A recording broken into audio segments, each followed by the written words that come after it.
What if I told you that the greatest investor of all time is not Warren Buffett, not Charlie Munger, not Peter Lynch, but actually your own brain?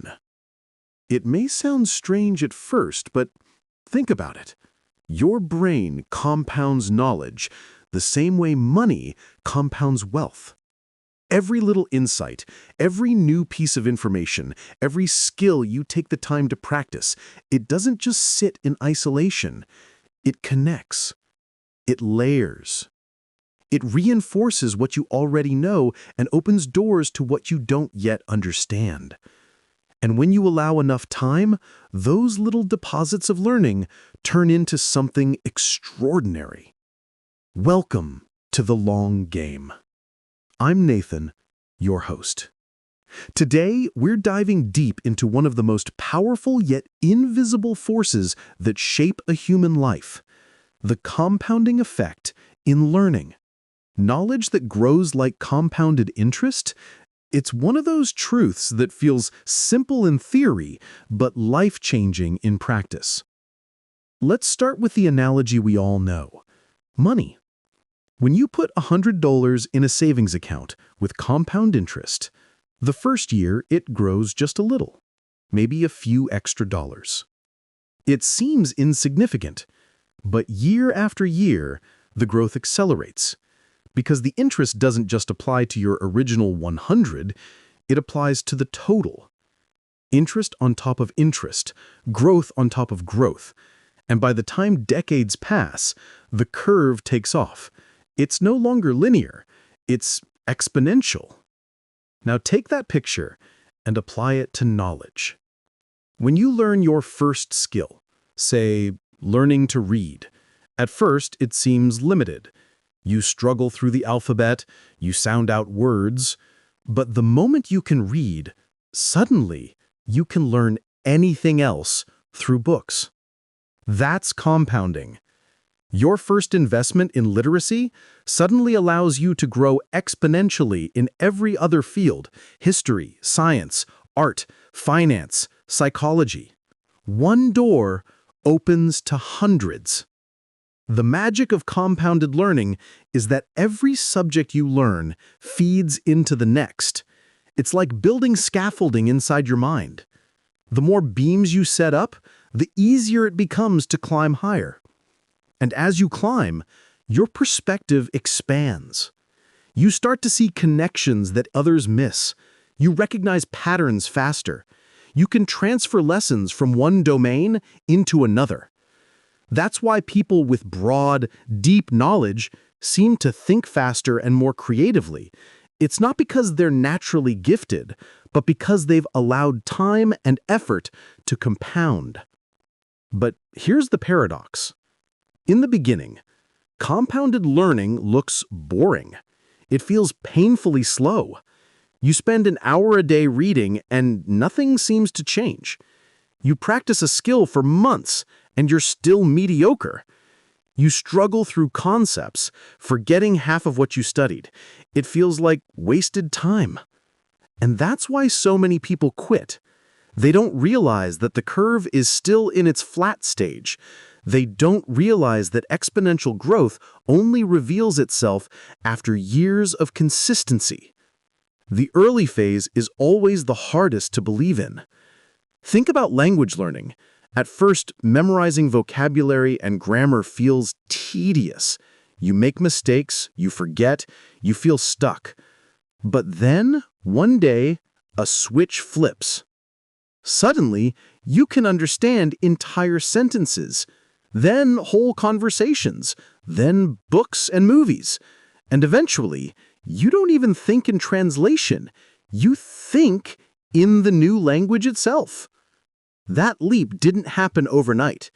It was the result of thousands of tiny compounded repetitions, each too small to notice on its own, but unstoppable when added together. This is the secret of every master you admire. The great pianist, the brilliant scientist, the visionary entrepreneur, they didn't wake up with genius. They built their genius slowly, through compounded learning. Einstein read voraciously across mathematics, philosophy, and physics, and every new concept layered onto the last. Buffett read for hours a day for decades, and those hours built into an intuition about business that money can't buy overnight. Even athletes compound knowledge, not just in technique, but in how they train, recover, and sharpen their mindset. Now, why is this important for you and me? Because once you understand that learning compounds, you stop expecting instant results. You stop quitting after a few weeks of effort. You start to see your study time not as a cost, but as an investment account for your future. An account that pays dividends not in dollars, but in confidence, creativity, problem-solving ability, and freedom. Imagine if you treated every book you read as a deposit, every podcast you listened to as an extra coin, every note you wrote down as a small brick in the foundation of your future mind. Now stretch that over 10 years, over 20 years. Can you see it? A version of you that thinks sharper, sees deeper, and moves through life with an advantage so invisible that others can't explain it. They'll call it talent, they'll call it intelligence, but you'll know the truth. It's compounded learning. So in this series, we'll explore how to harness this force. We'll talk about the mechanics of compounded knowledge, how to design daily habits that let the snowball roll, why most people never stick around long enough to experience the exponential stage, and how you can. By the end, you'll see that learning is not just about passing tests or earning degrees. It's about creating an unstoppable growth engine inside your own mind. This is the long game.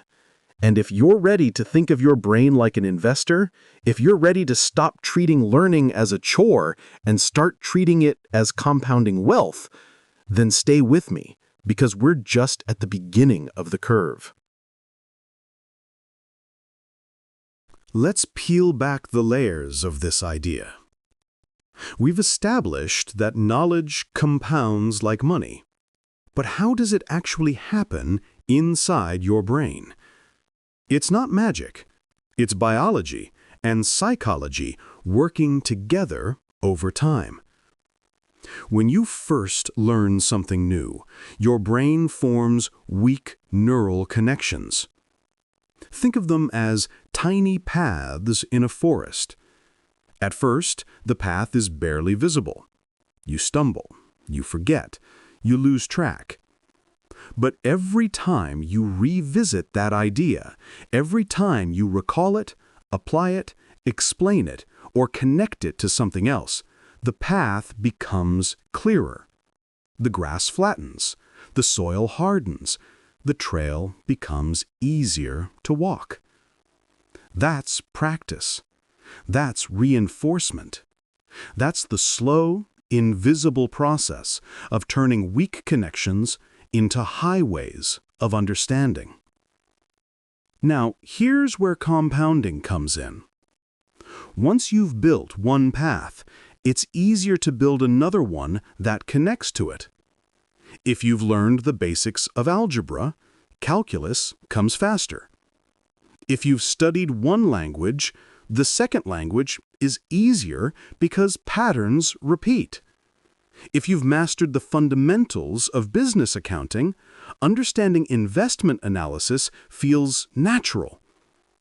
Knowledge doesn't just stack, it multiplies. That's why polymaths, those rare individuals who master multiple fields, seem to move through disciplines with ease. They're not starting from zero each time. They're leveraging compounded learning from one area to accelerate growth in another. Let's take an example from technology. Imagine someone who first learns how to code in basic HTML. At first, it's tedious. They learn a few tags, build a simple web page. Not impressive. But then, because they understand the structure of code, Learning CSS becomes easier, then JavaScript, then Python. And suddenly, because they compounded their skills step by step, they can build websites, apps, even machine learning models. The person who started with a few simple lines of code now has a career that feels like genius, but really, it was compounded effort.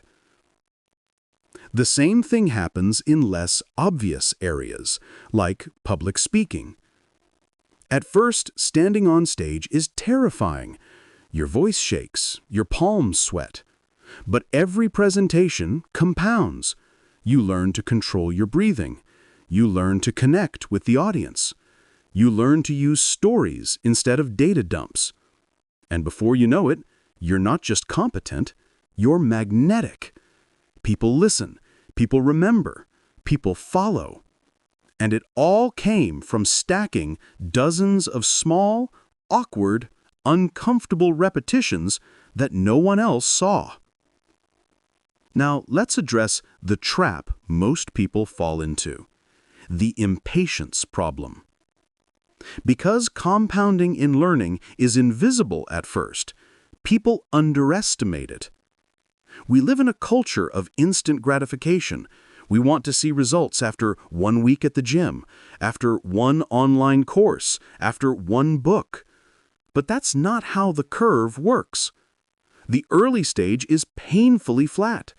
You may spend months or years without feeling like you're making progress. But here's the truth. The curve is real. And it's coming.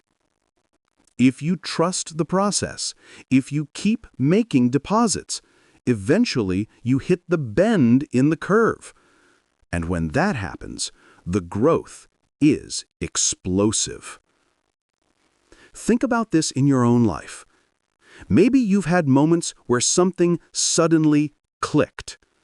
You studied a subject for months without much understanding, and then one day, everything made sense. That's not coincidence. That's compounding. Your brain reached a tipping point where enough connections were built that the bigger picture became clear. And from that point forward, learning accelerated. We can even see this at a societal level. Human knowledge itself compounds. For centuries, progress was slow. It took thousands of years to move from stone tools to agriculture, from agriculture to writing, from writing to the printing press.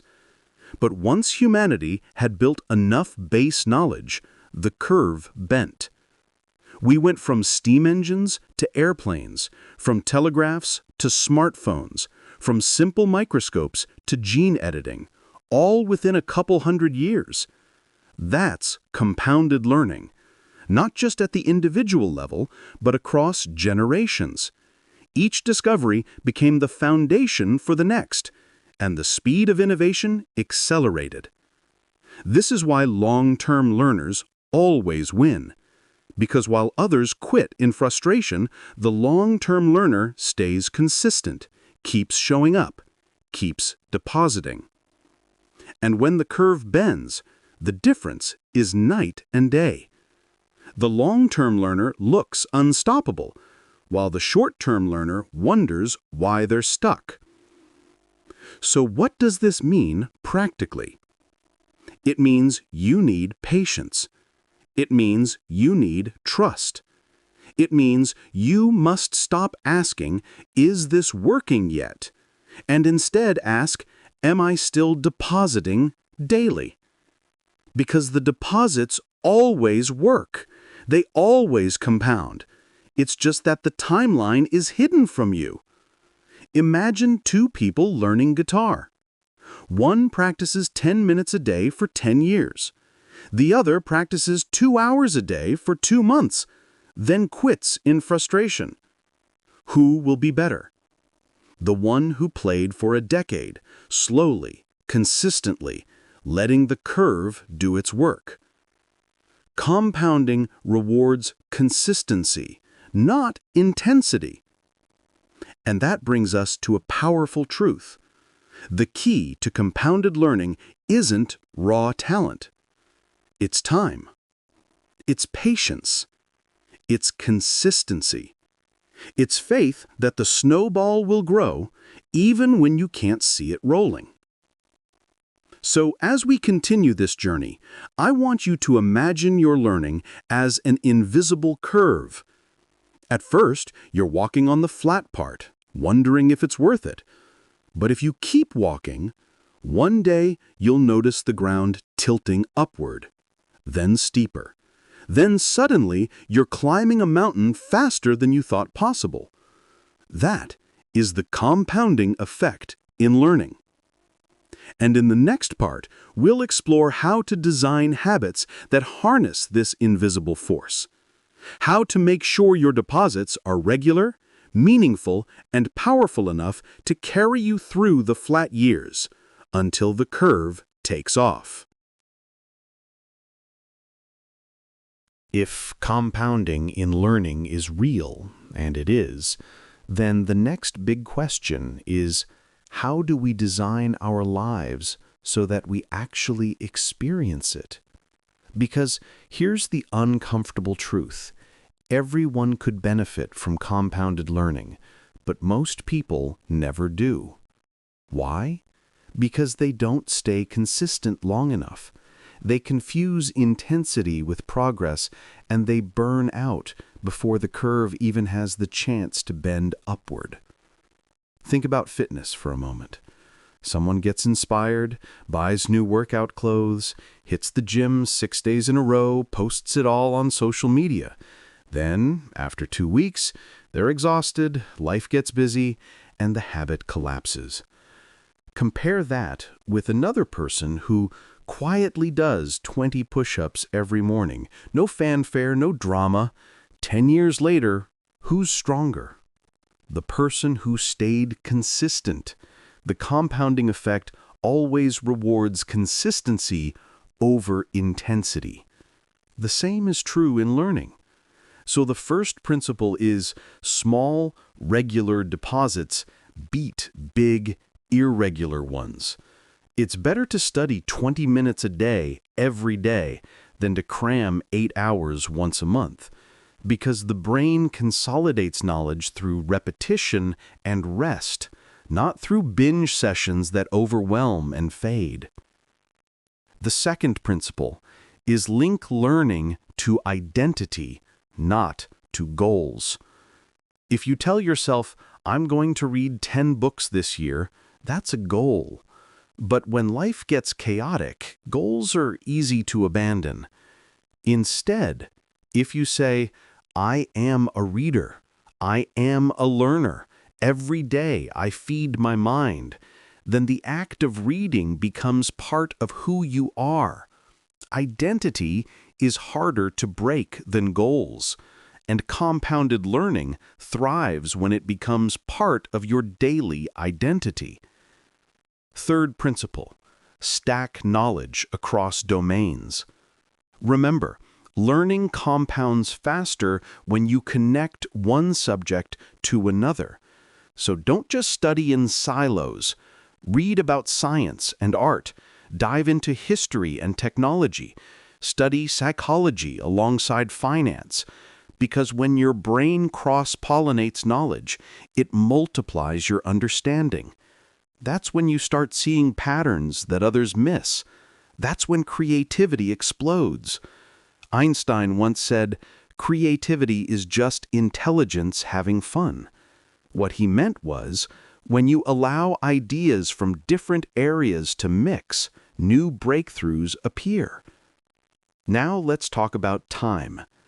Compounded learning doesn't demand massive blocks of it. In fact, the most powerful learners master the art of micro-sessions. They read during commutes. They listen to podcasts while cooking. They write down reflections in spare moments. They reclaim wasted time and redirect it into their mental bank account. This is crucial because most of us already say we don't have time. But the truth is, we do. We just let it leak away in scrolling, in distractions, in idle habits. If you reclaimed even 30 minutes a day for focused learning, that's 182 hours a year.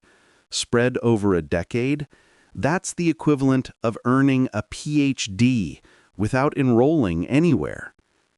And here's the secret ingredient: reflection.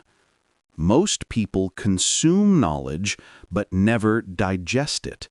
They read, they listen, they scroll, but they don't pause to ask, what does this mean to me? How does it connect to what I already know? How can I apply it tomorrow? Reflection is where the compounding happens. It's the difference between passive input and active growth. So make it a habit to pause after every book, every article, every podcast, and write one paragraph of reflection. That one act multiplies the value of your learning. Let me give you a concrete picture. Imagine two people both read one book per month. One finishes, puts it back on the shelf, and forgets 90% within weeks. The other finishes, writes a one-page reflection, talks about it with a friend, and applies one lesson in their life.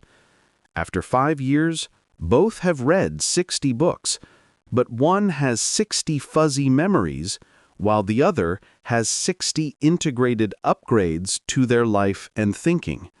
Same input, but different compounding. Another powerful habit is teaching. When you explain what you've learned to someone else, you reinforce it in your own mind. It forces clarity. It exposes gaps. It strengthens the neural pathways. That's why great learners often become great teachers. They accelerate their own compounding by sharing. So don't just learn for yourself. Talk about it, write about it, teach it to someone who knows less. In that act, you're doubling your own growth. And let's not forget about the role of environment. Your habits are shaped by where you live and who you surround yourself with. If you're in a community where no one reads, where no one learns, you will constantly fight resistance. But if you build or join a community of learners where curiosity is normal, where books and ideas are exchanged freely, suddenly learning becomes easier. It becomes social, and social reinforcement multiplies consistency. Now, one objection often comes up, but Nathan, what if I forget what I've learned? That's a fair concern. Forgetting is natural. But compounding isn't about remembering every detail. It's about layering knowledge so that even if you forget specifics, the mental structure remains. Think of it like scaffolding. You may forget the exact quote, but the idea changes the way you think forever. That's value. And even forgotten details are easier to relearn the second time because your brain has already walked that path before. So let's summarize the habits that unlock compounding. Learn consistently in small doses. Tie learning to identity, not fleeting goals. Cross-pollinate across domains. Reclaim wasted time for micro-learning. Reflect to digest knowledge. Teach to reinforce. And shape your environment to support growth. If you practice these habits, you won't feel much at first. The curve will look flat, but then one day, people around you will notice. They'll wonder how you became so sharp, so creative, so capable. They'll call you talented, not realizing you just stayed on the path while others quit. And that's the beauty of compounded learning. It doesn't just reward intelligence, it rewards persistence. It doesn't just reward the gifted, it rewards the consistent.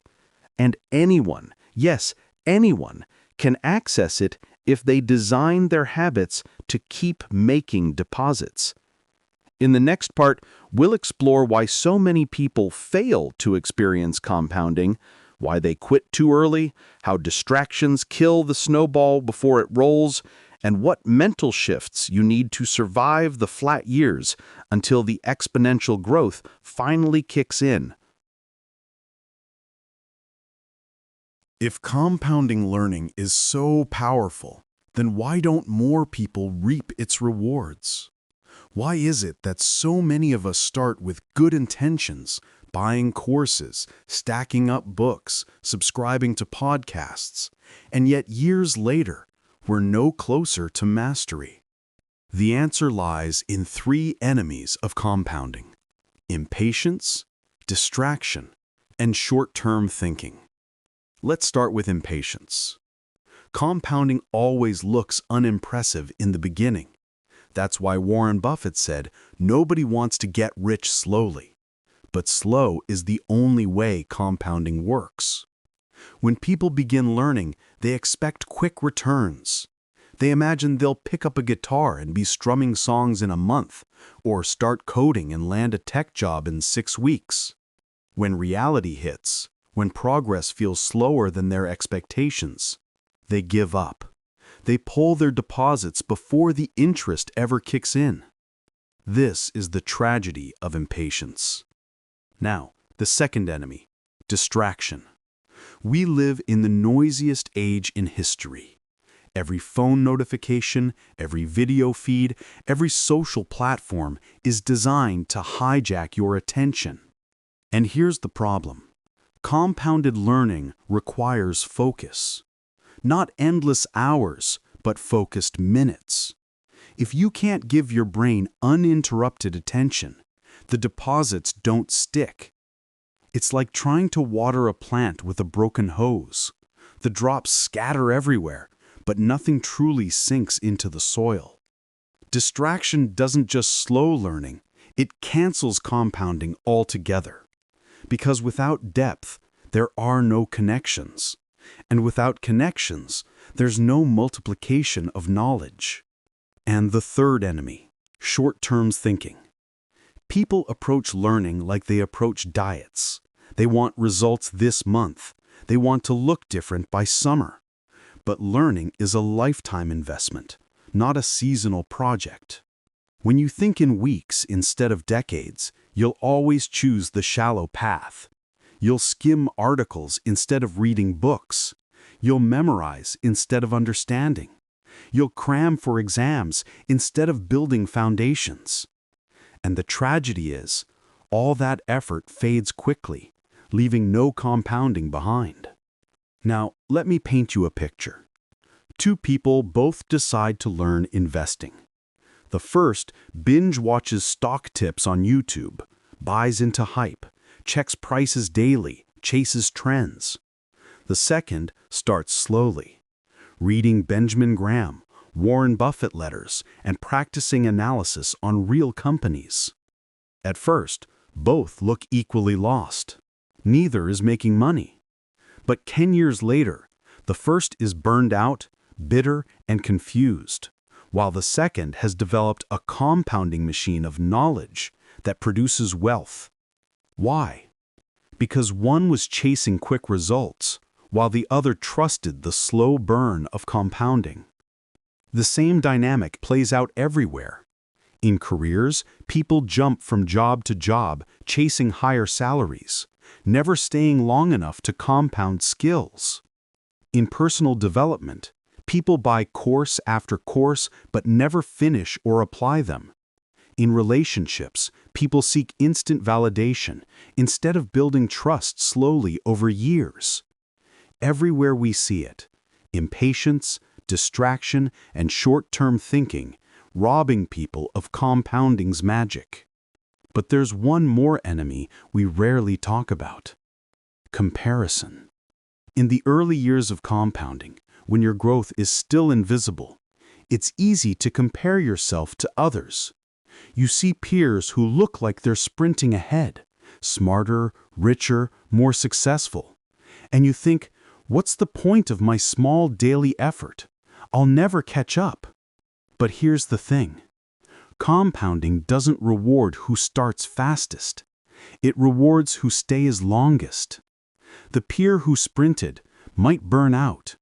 The one who trusted slow deposits one day will blow past them with exponential momentum. But only if they resist the poison of comparison and keep going.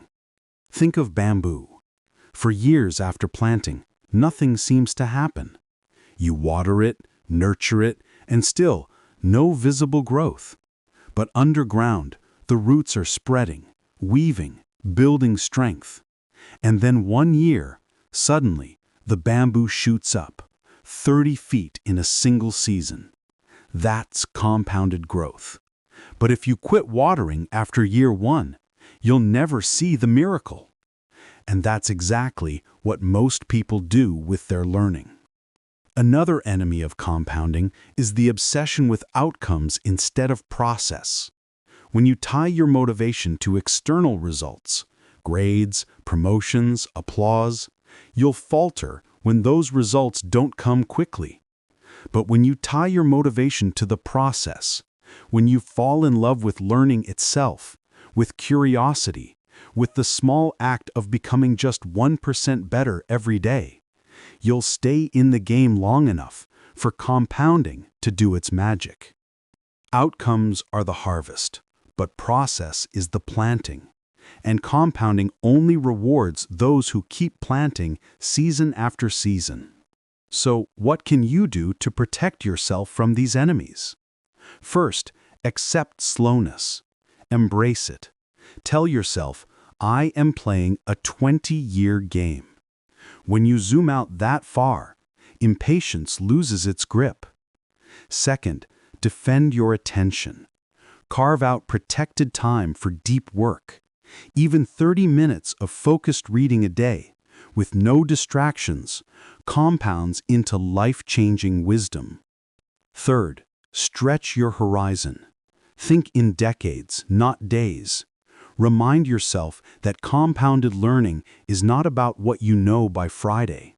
It's about who you've become by 40, 50, 60 years old. And fourth, stop comparing. Your only competition is your past self. Are you a little wiser, a little sharper, a little more capable than last year?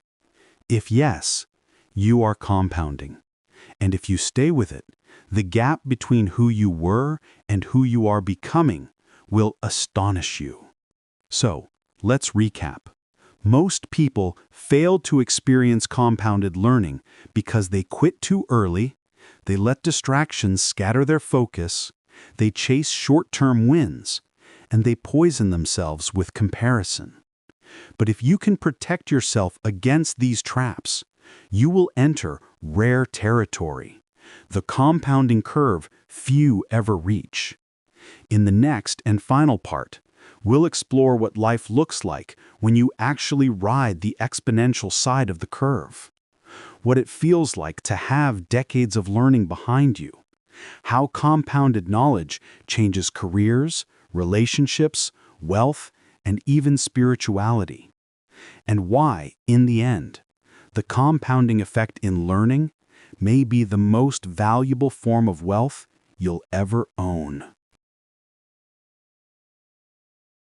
We've talked about what compounding and learning is, how it works in the brain, how to design habits that harness it, and why so many people fail to experience it. Now it's time to imagine what happens when you do stay the course. What does life look like on the exponential side of the curve? What does it feel like when decades of small deposits begin to unleash unstoppable momentum? First, let's talk about clarity. When you've compounded learning for years, you begin to see patterns that others miss. Problems that seem complex to most people look simple to you. Not because the problems changed, but because your mental models multiplied. Your brain has seen enough variations, enough examples, enough failures and successes that it can instantly filter noise and zero in on the signal. It's like switching from a blurry lens to high definition. You don't just see more, you see more clearly. Second, confidence. When you've compounded skills and knowledge for long enough, you stop second-guessing yourself. You trust your ability to figure things out because you've seen the curve work before. You've been confused, stuck, frustrated in the past, and you've worked through it. So when new challenges arrive, you don't panic. You think, this is just another deposit. This too will compound. That quiet, unshakable confidence is one of the greatest dividends of compounded learning. Third, creativity. People often think creativity is about sudden inspiration, about waiting for the muse to strike. But true creativity is compounded knowledge colliding across domains. When you've read deeply in science, history, psychology, and art, your brain becomes a network of unexpected connections. Suddenly, you can take an idea from biology and apply it to business. You can take a lesson from music and apply it to leadership. You can take a story from history and apply it to technology. The more dots you've collected, the more lines you can draw between them. And that's what creativity really is: compounded dots connected over time. Now, let's talk about opportunity. Compounded learning puts you in rooms that others can't enter. It creates serendipity because when you've built depth of knowledge, people start to notice. Opportunities find you. Mentors respect you. Communities invite you. It's not luck. It's the dividend of years of invisible deposits that no one saw you making. And suddenly, doors open. Not because you chased them, but because your compounded learning made you the kind of person who could walk through them. Think about Warren Buffett again. He didn't become a billionaire overnight. For decades, he was just a man reading annual reports, making patient investments, compounding quietly. And then, when the curve bent upward, the results looked miraculous. The same thing happens with learning. At first, no one notices your quiet reading, your patient reflection, your slow practice. But one day, your abilities explode into the visible world, and people call you lucky.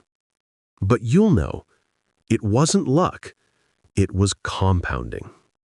The payoff isn't only external, it's internal too. Compounded learning gives you resilience. When life throws setbacks, you have a library of experiences, stories, and frameworks to draw on. You can adapt, pivot, recover, because you're not relying on a single piece of knowledge. You've built a web. And webs are strong. They catch you when you fall. And here's the deepest dividend of all: meaning. When you've spent years learning, connecting, growing, you realize that the journey itself was the reward. The books, the mentors, the late-night reflections, the skills built slowly, these become the fabric of who you are. You're not just wealthier in knowledge. You're richer in perspective, richer in wisdom, richer in the ability to see life as interconnected, purposeful, worth living. Now, I want you to imagine yourself 20 years from now. You've made daily deposits of learning, small but consistent. You've protected your focus, stretched your horizon, and resisted the urge to quit. What would your life look like? What kind of thinker would you be? What kind of opportunities would open for you? What kind of person would you have become? That future isn't fantasy. It's the mathematical certainty of compounding, if only you stay with it. And here's the beautiful part. It's never too late to start. You don't need to be a child prodigy. You don't need to be the smartest in the room. You just need to start making deposits today and trust time to do the heavy lifting.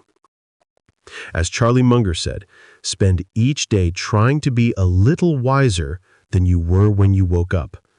Discharge your duties faithfully and well. Step by step you get ahead, but not necessarily in fast spurts. Discipline is the key. Those who keep learning will keep rising in life. That's the essence of compounded learning. So let me leave you with this. Money compounds, yes, but knowledge compounds in ways money never can. Money can be lost, stolen, inflated away, but knowledge stays. Knowledge multiplies. Knowledge becomes part of you, and when you invest in your mind, you're building the one asset that no one can ever take from you. This has been The Long Game. I'm Nathan, and I hope you walk away today with a new perspective, that every page you read, every skill you practice, every reflection you make, it's not wasted effort. It's a deposit. And over time, those deposits will grow into a wealth of knowledge beyond measure. So keep learning, keep compounding, and trust the curve.